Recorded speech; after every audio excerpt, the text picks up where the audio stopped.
meron ng, I cannot mention the pharmaceuticals, the giants, pero meron na ho nakapaggumawa ng antibody. Yung antibody na hindi galing sa tao. Yung kasing yung antibody na mag-fight ang ano mo, ang sarili mong antibodies, tapos ma-overwhelm na yung kalaban, yan, gawa ng katawan mo. Mukhang ito sa basa ko, wala akong ginawa, hindi magbasa, makinig, inutusan ko sila, hindi ba na marunong ng ano, hanggang pindot-pindot lang ako. Meron ng medisina, antibody ang isang giant pharmaceuticals. Tapos naghahabulan sila.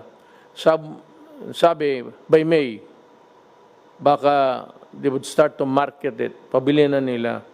Ang problema, sabi nga ni, we are on the last ladder. Ang muna niyan yung mga mayaman na, kasi marami yan kailangan. So as fast as they can really manufacture or farm out the product, just retain the copyright para magtulungan sila. Kung meron na yan, tapos makita ko na ginagamit ng tao, ililift ko. Total, kung magkasakit kayo, may antibodies naman tayo mabili. Ngayon, kung wala kang mabili, problema mo na yan. Kasi tapos na yung, I will lift the quarantine. Ngayon, paglabas ninyo, ganun pa man, I would still insist. Kasi sabi ng mga scientists dito, kinig ako. Hindi yung scientist sa TV yung sasalita na personal. Sekreto, ganun pa man. Mask, yung, ano yung akin? Ito. Ganito.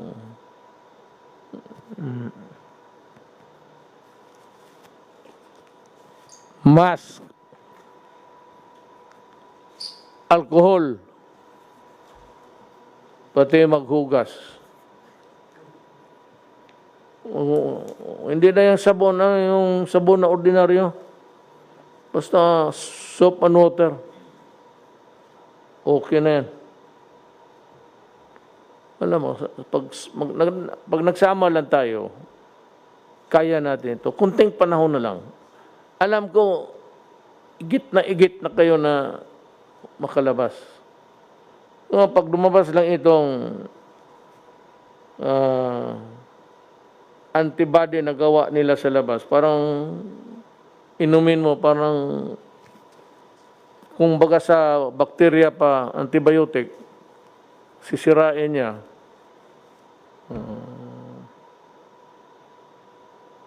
Kasi itong, wag na. Para mapagsabihin, mas scientist pa ako.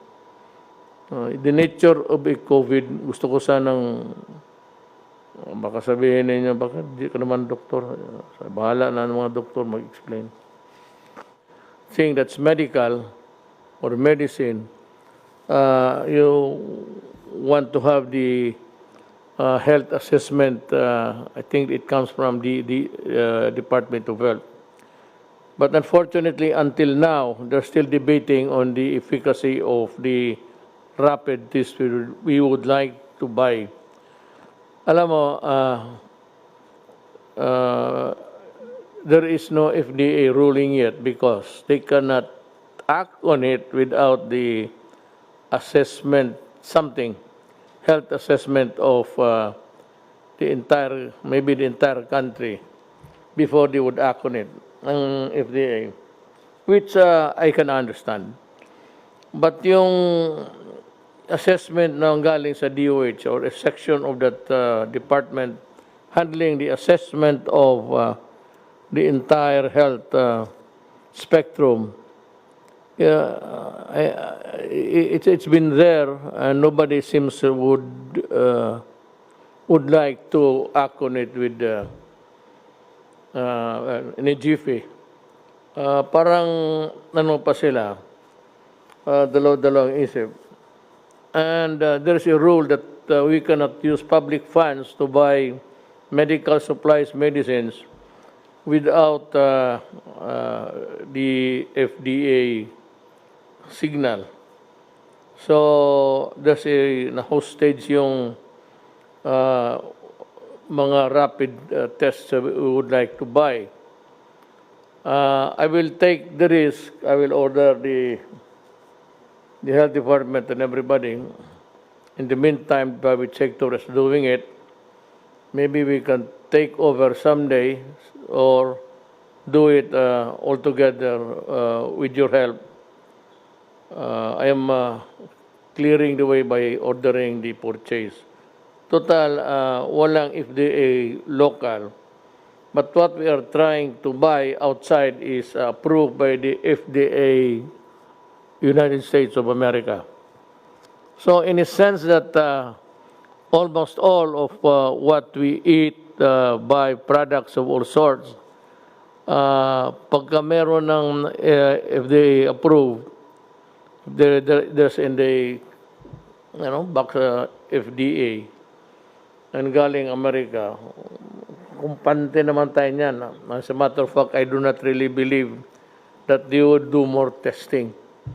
Ganoon lang yan. So, pagka walang yung assessment galing doon sa baba sa DOH, hindi natin mabili. I'm clearing the way.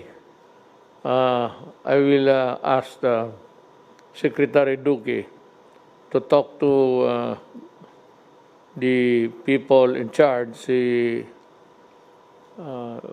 Secretary Galvez, and they can proceed to buy it immediately, as fast as you can really do the procurement at this time.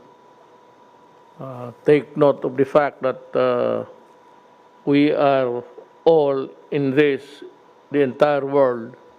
We might not have the supply.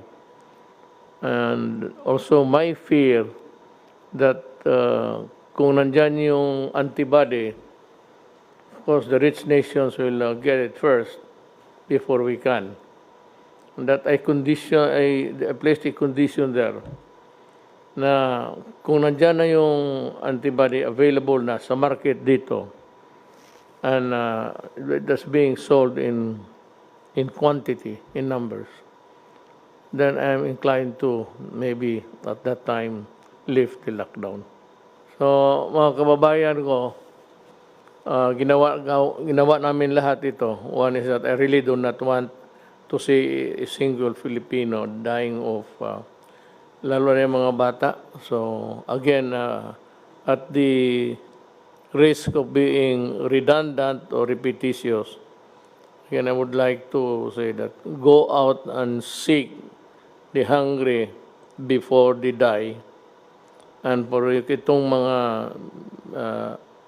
actually, I do not know if it's still applicable. It's a 4 months standard. Nobody should be offended by this because that is what we have been using even in our speeches in public. Alam mo kasi, unfairly though, I don't know if it is the classification still good, pero ang ating society, in terms of wealth or what's the capacity to hold the money, ang number one is the class A, group A, which are really the billionaires, the Ayalas and all of them. Good for them.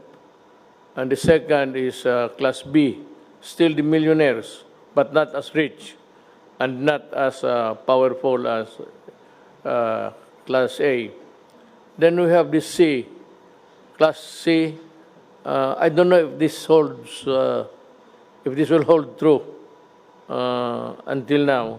Ang class A, yun yung mga mayaman na nakapagbili kung kotse, bago, bahay. Ang class D, you have to divide this. Upper D, yung may mga trabaho at wala masyadong utang, at ito namang lower, class D, lower. Dalawa yan, division, na kailangan talaga ng tulong.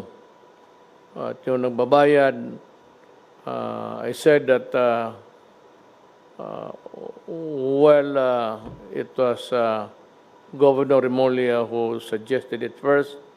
It was just also a prayer to government na this group or this class of people should be looked into and receive assistance. So I said we study and we might be able to produce the money. Sunny is doing his best, and I said, ang ano lang is we can still borrow, but pag wala na, then we start to, kung ano yung mga bagay-bagay natin. Kaya nga meron kang ano dyan to save for the rainy day. I mean, everything is almost gone, and there is nowhere a source that you can find. We can always start selling the properties. Yung sino yung makabili ng cultural center, parang palasyo yan.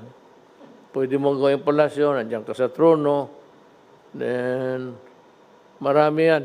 The whole of Dewi Boulevard, marami tayong lupa dyan. And it's itong the peripheral lands around PICC, pati yung cultural center. So, yan ang sinasabi ko. Ang problema is wala pang vaccine. That should be the number one cure, actually. But there's a glimmer of hope dito sa mga medisinang nagawa ng mga pharmaceuticals. Again, I repeat, ito yung antibody. It is not a vaccine because hindi naman ito kinuha ng tao. I really do not know. Might, pero little lumalabas doon sa data na binibigay dyan sa mga media outlets. Pero pag nandyan na yan, at siguro na tayo. So with that, I'd like to thank everybody. Still, my salute, my snappy salute goes to the health workers, mga doctor, nurses, and we will protect you. We will find a way of, pagkagabi na, and you are still far away from your home, kasi hindi naman you are not delivered or conveyed hanggang hagdanan. So ito lang magawa ko sa lahat. If you are still about a kilometer away, na malayo ka, at may makita ka ng pulis, parahin mo. Tumingin ka dyan sa gitna, at sabihin mo sa pulis, magpahatid ka. So, the PNP is put on notice that kung yung mga ganon, hindi naman stranded, there are few public motor vehicles running, at saka yung may mga franchises, most of them are also inside their houses or has taken off for a vacation. So the police should come in.